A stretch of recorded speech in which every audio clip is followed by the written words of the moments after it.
Good morning বাউন্ডুলে family. কালকে তো বলা যায় না, ভোরবেলা ভিডিও অন করেছিলাম, যাই হোক অন করার পর এখন আবার ভিডিও অন করছি। এখন ঘড়িতে বাজে সকাল 11:15। যাই হোক এক কারি বাসন আমি মাজলাম, এরপর সোমা করলো ব্রেকফাস্টের বাসনগুলো। এখন ধোয়াধুয়ি, আধা ঘর মোছা হয়ে গেছে, আধা ঘর মুছবো। কাজের লোক আসবে না, কারণ পায়েল গেছে দীঘা। পায়েলের মাকে বলা হয়েছে, পায়েলের মা ঝামেলা করে আর আসলো না। যাই হোক দরকার নেই আসার, আমরা নিজেরা করে নেবো, এটাই চিন্তা করলাম। আজকে পুরো আকাশ ছোঁয়া কাজ আছে, বেশ মজায় দিনগুলো কাটবে, কারণ আজকে কাজটাই বেশি হবে। ভিডিও কতটা হবে কিচ্ছু জানি না। রান্নার মধ্যে আছে ইঁচড়, কাতলা মাছ এনেছে, আর উচ্ছে সেদ্ধ, ডাল এসব হবে। ওই টুকটাক দিয়ে খেয়ে কাটিয়ে দিতে হবে। আর সবচেয়ে মজার বিষয়, আজকে আকাশ ছোঁয়া কাজ, যেহেতু ভিডিও হবে না, কত দূর কী হবে জানি না। আর তারপরে সময়টাও তাড়াতাড়ি কেটে যাবে, হাজাতে সময় কেটে যাবে কাজের ঠেলায়। চলো আগে দেখো কি হয় কাহানি আজকে। এখন কাজের মাসিকে এরা চাও পর্যন্ত দেয়নি, চা বিস্কুট তো দেয়নি, টিফিন তো দূরে থাক। এদিকে কাজের মাসি এতটুকুনি পর্যন্ত ঘর মুছেছে, এই যে ঝেঁটা ফেলে দিয়ে বসে আছে বাসন মেজে। যতক্ষণ চা বা ব্রেকফাস্ট না দেবে কাজের মাসি আর এক ফোঁটা এগাবে না, চিন্তা করে নিয়েছে। যাই হোক এই যে সময় এখন ঢাল চাই, আমার তখন চিনি দিস শুনতে পারে। ওদিকে মা আর বাবা মিলে এখন গল্প করছে, এদের আলোচনা এখন চলছে। দিচ্ছি, আলোচনা এখনো শেষ হয়। এই যে মাছ এখনো জল থেকে উঠে ডাঙায় এসে বসে আছে।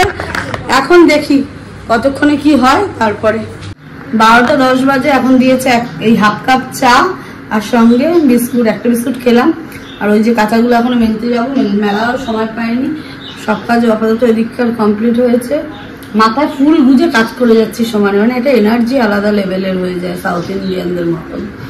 তো যাই হোক খেয়ে নিই বিস্কুট দিয়ে চা, তারপরে দেবে ব্রেকফাস্ট করে।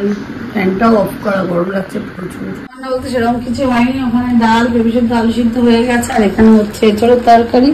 এখনো মাছ আমার দিকে তাকিয়ে বসে আছে, মাছটা রান্না হবে। দই মাছ, ষষ্ঠীর দিন জগন্নাথ যে মাছ বানিয়ে গেছিল, প্রভু জগন্নাথ এসেছিল আমাদের বাড়িতে, যেরকম মাছ রান্না করেছে দই মাছ, সেই মাছটাকে আমাদের একদমই কারো ভালো লাগেনি। মশলাপাতি ফেলে দিয়ে রান্না করেছি। আজ আবার সেই মাছটা, সেরকমই মাছ রান্না করবো, কিন্তু গরিবের দই মাছ, কারণ এত মশলাপাতি দিয়ে আমরা রান্না খেতে পারি না। ওর মধ্যে পোস্ত, ওর মধ্যে চালমগজ, ওর মধ্যে দই, এত কিছু দিয়ে দই মাছ খেতে পারবো না। একদম হালকা পাতলা দই মাছ যেরকম হয়, কিন্তু টেস্ট অ্যাজ ইট ইজ তাই হবে, সেরকম ভাবে আমি রান্না করব। আগে এঁচড়টা হয়ে যাক, এঁচড় মোটামুটি কমপ্লিট, কিন্তু আলুগুলো একটু শক্ত আছে বলে তাই জন্য মানে সেদ্ধ করতে বসে, সেদ্ধ হচ্ছে এখানে, কষাচ্ছে। তো আমি এখন একটু রেস্ট নিই। আর ওদিকে তাড়াতাড়ি করে মাছটা ভাজা করে এখন রান্নাটা করি। বাবা স্নান হয়ে গেছে,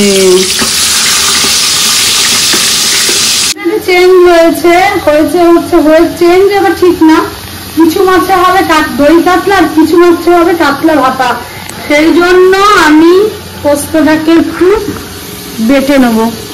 একটা ছোট পোস্তর প্যাকেট হলেই হয়ে যাবে, কারণ এখানে আমি, মা, সময় খাবো তিনজনে, আর বাবা একটু খাবে এখনো পর্যন্ত জানা যায়নি। তাই জন্য আমরা তিনজনের জন্য কাতলা ভাপা, বাবার জন্য কাতলা দই মাছ করে দিই। আসুন ছোট প্রভু, এই শোন, যেটা ইচ্ছা বলবি না, আমি কিন্তু এক পিস করে করবো, তখন ভাগে নিবি না, দেবই না। দেখ তোকে করে নিয়ে আগে, তারপরে দই কাতলাটা হচ্ছে। ও তেল ছেড়ে দিয়েছে চারিদিক থেকে, আজকে আমি ভুলভাল হাতা নিয়ে ফেলেছি।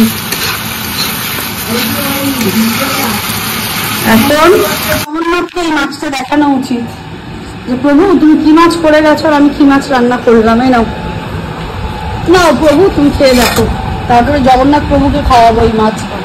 এই হলো আসল দই মাছ আমার হাতের। আগে বলেছি কিনা জানি না।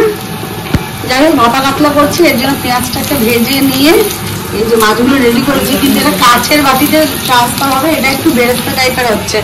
আর পোস্ত এখানে বাটা হয়ে গেছে, পোস্তটা একসঙ্গে মিশিয়ে যখন করবো সেটা আমি দেখাচ্ছি। এর মধ্যে আছে দই, পোস্ত, লঙ্কা আর একটু হলুদ দিলাম,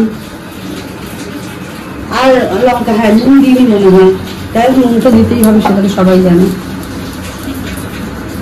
দিয়ে দিলাম এর মধ্যে।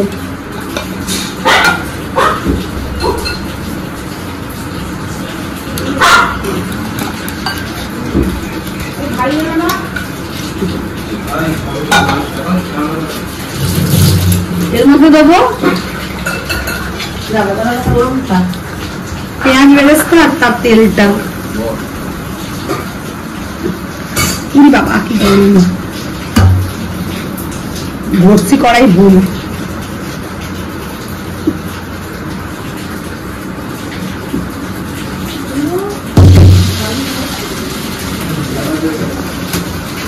মিক্সড করে রাখতে হবে, তারপরে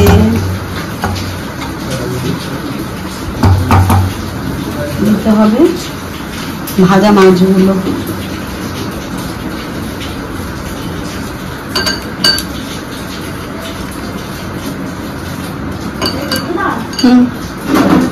দাঁড়াও দাঁড়াও, আসছে, এক সেকেন্ড। হ্যাঁ দিচ্ছে, দিলাম। এবার দিতে হবে একটু মতো করে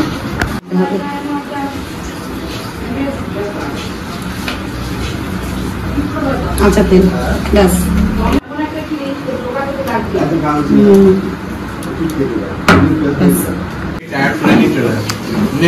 তোদের জন্য আমার একটা টাইম নষ্ট হয়েছে শয়তান। যাই হোক, এরা আমাদের ক্যাটারিংস এর ম্যাডাম খেতে দিতে বসে পড়েছে। এই যে ওখানে খাচ্ছে বড়জন মানে বোনের বড়জন, আর এই যে আমার একজন বসে পড়েছে, খাওয়া দাওয়া করছে। ও আজকে দই কাতলা ইনভাইট, দই কাতলার জন্যই। আগের দিন দই কাতলা এত ভালো খেয়েছে ওই জন্য। কেটে দেওয়া যাবে সব। যাই হোক, রান্না করতে করতে হঠাৎ ওই উপর থেকে একটা কাঁঠাল পড়েছে। কাঁঠালটা দেখা, উপরের অবস্থাটা, কাঁঠাল সাইকেলটার অবস্থাটা দেখা, ধুম করে পড়েছে, চারিদিকে কমোয়া ছিটকেছে। আর এই গাছ ইমা ওই যে ওইখানটায় পড়েছে কাঁঠালটা, দেখ। বলো, দেখাতে হয়, ভিডিওটা আবার কাটো। এই বদ্দি।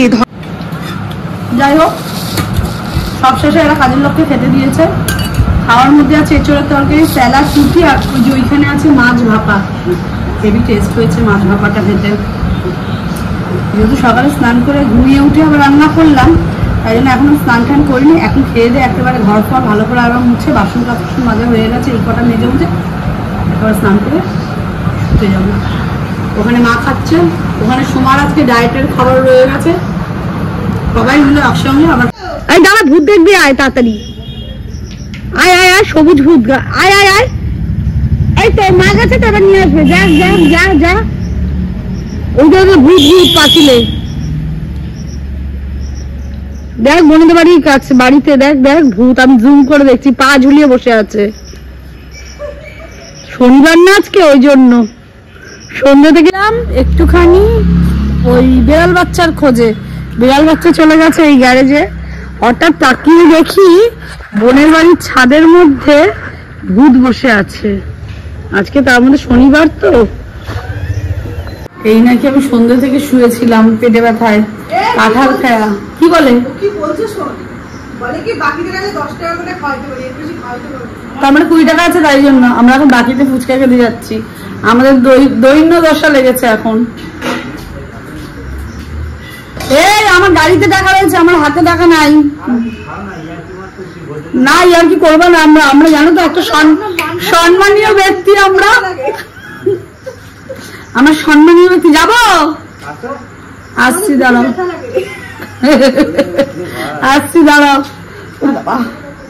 যাই ফুচকাটা খেয়ে আসি। করবো এখন ম্যাঙ্গো শেক।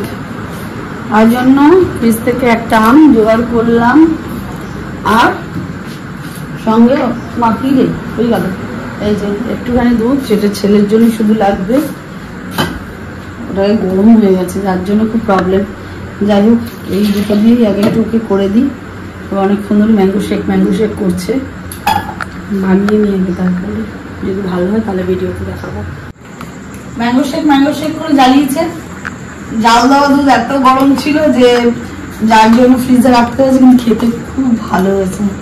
আমি একটু টেস্ট করে দেখলাম, যদিও আমি ম্যাঙ্গো খাই না, আম খাই না।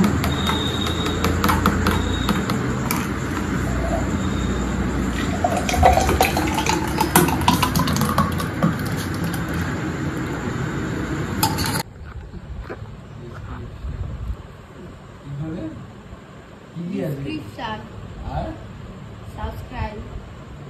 লাইক আর